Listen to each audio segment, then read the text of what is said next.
Hey everybody!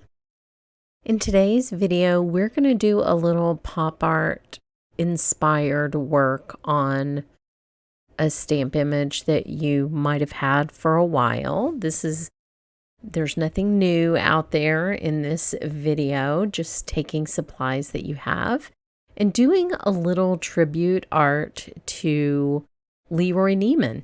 If you are familiar with his art, it was very popular in the 90s, and the pop art style really appeals to me. And so whenever I see kind of detailed images like this lion, I have this listed in the description, but any kind of bold, detailed image would work with this, where there's a lot of detail, but still some open areas for color. So what I did was I masked the image, and don't worry about that straight line on the left that was all kind of open space. We're going to cover that up. And then I started with the OLO Markers colors of the month this month, and then I added just a few colors to them. But what I'm doing is just flicking random colors around this lion's face. LeRoy Neiman's paintings have these super saturated, bright pops of color, and that's what I was going for here. So I'm being careful to leave white space after each color so that I can add the next color. And I'm also adding darker colors to add shading and depth to this image. So don't forget the darks when you're doing the brights, because especially with the lion's face, I feel like that made a big difference. Now, I'm using an OLO marker that I matched to my Pool Party ink here so I can bring some of the background into the lion himself. And I think that makes all the difference in the end. But as you can see, you don't need any coloring skill or anything to do this. This is literally just little blobs of color all around the image.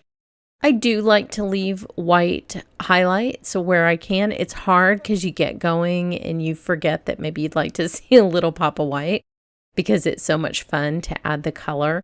But I do think it makes a difference, especially on an image like this where you might have natural highlights on the lion's face. And so I try to leave them, but I find myself covering them up. So don't feel bad if you do that too. So now I'm going to take one of the darker colors, and that's how I'm going to blend out that straight edge over on the left that I just masked with kind of a straight piece of paper because there was no stamp detail there. And then I will go in at the end with some of the lighter colors and sort of refine where I put them, but also blend just a little bit with the yellow, which is the lightest color. So any area that needs blending, that's very easy to do with OLO markers because you get that free flow of ink that sort of blends itself, which is my jam because I'm not that good at doing this type of blending. I'm better with watercolor.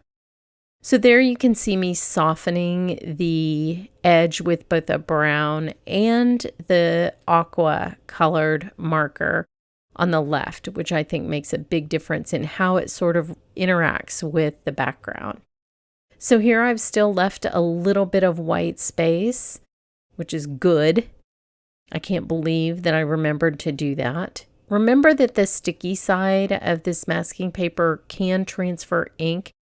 There's a bunch of ink on the back of it. Just be careful before you put it down. So I'll remask with the same mask the lion image so that I can do some very subtle collage style stamping in the background. I'm just going to use the exact same ink, which is Pool Party, and my coloring here I can see with my lighting is a little bit off. This is like a really good kind of more seafoam green color that I just love, like sort of a compromise between an aqua and a seafoam green. So you'll see in the photograph that color's a little bit different than today's weather is making it look. I sit right in front of a window, and so sometimes my color can be a little off, plus artificial lighting is what it is. So some of these I'll stamp a couple of times so that you can really see the kind of bravery message in there. And I'll flip it around, use my larger Misty just to kind of fill in some of the open spots in the design with the sentiment. And I'm only just cleaning it off with a dry cloth in between kind of positioning the stamp. And that is just so that I don't transfer ink and maybe make something blurry when I'm kind of sitting it down on top of the card before I ink it up again and stamp it. You don't have to clean it all the way, just get a little bit of ink off. So there's the reveal. Isn't that fantastic? It's so mod and pop art. I just love it. Now I can see a couple of areas that I needed to fill in. Like I said, white space is a nearly extinct species on this card, but I do need to do a little bit of blending in some areas, and that's where this yellow, it just like melts all the other colors like butter with all that extra ink. So I can kind of soften some of the face details if you have that contrast between soft marks and more blended marks. I think that that really makes this art style look very fun. So I love this. I enjoyed doing this so much. And if you're a fan of LeRoy Neiman like me, then you might like trying this on some of your detailed images. The list of all the supplies I used is down in the description. You can also head over to my blog for more chatter about this card. And thanks so much for watching.